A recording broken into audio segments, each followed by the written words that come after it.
Because we in these hot ass Texas streets, honey. Y'all know we got Governor Hot Wheels down there. Come on now. And the only thing hot about him is that he is a hot ass mess, honey. So yes.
Hello, Congresswoman.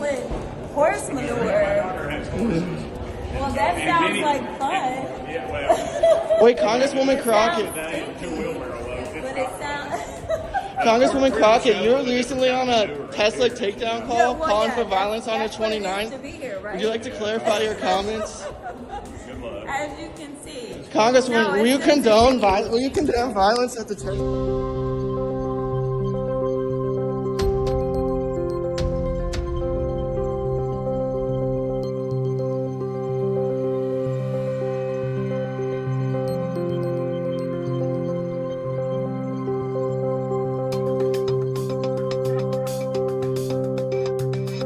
Now, the Democrats are in all sorts of trouble. Their approval rating is under 30%, in the 20s, and the party is now being taken over by the looniest, far-left radical commies to ever be elected to public office in the United States. Among them is this charmer from the great state of Texas. Let's listen to how Jasmine Crockett used to sound. No one could have told me that when I went down to Austin, now it looks like a little bit over a year ago, that I would be running for Congress. It's just not what my plan was. What a nice girl, but marvel here at the accent switch, or code switch, as the kids call it. The trans kids that want to play the sports, Lord have mercy, that is the biggest issue that we had. Since when? Since when? Find the little trans child that is ruining your life. Like, I mean, I'm just like... Talk about Kamala 2.0, God forbid. And now that she's adopted this ghetto persona, despite her private school education, including at the very expensive, very exclusive Rhodes College, Jasmine has been accused of inciting violence. On March 29th, it's my birthday. And all I want to see happen on my birthday is for Elon to be taken down. Yes. What a nice girl. And here she talks about wanting to punch opponents, including Ted Cruz. I think that you punch. I think you punch. Okay, you okay with punching? But like, it's Ted Cruz. I mean, like, this dude has to be knocked over the head, like, hard, right? Like, there is no niceties with him, like, at all. Like, you go clean off on him, right? Now, I mentioned Jasmine Crockett's ill-considered comments earlier. Attorney General Pam Bondi has had this warning for the Democrat after she was accused of inciting violence. Now you have this Congresswoman Crockett who is calling for attacks on Elon Musk on her birthday. Let's take him out on my birthday, she says. And yet she turns and says, oh, I'm not calling for violence. Well, she is an elected public official, and so she needs to tread very carefully. Elon Musk has death threats against him, credible death threats, many of them. You would think any politician would not be pouring fuel on that fire. And those comments, whether you think they amount to incitement or not, they're unwarranted. Absolutely. So the bar for legal standard for incitement is very, very high for good reason in the U.S. And as long as they're playing with words, it's just words. But they do skirt awfully close to that line. And be that as it may, it's not about legal adjudication. It's about just what a leader of a constituency should behave like. But the thing is that they do have a political shield where they know that it is difficult for Pam Bondi or somebody on the other side to really go after them and litigate them, even if that's true. So they use that.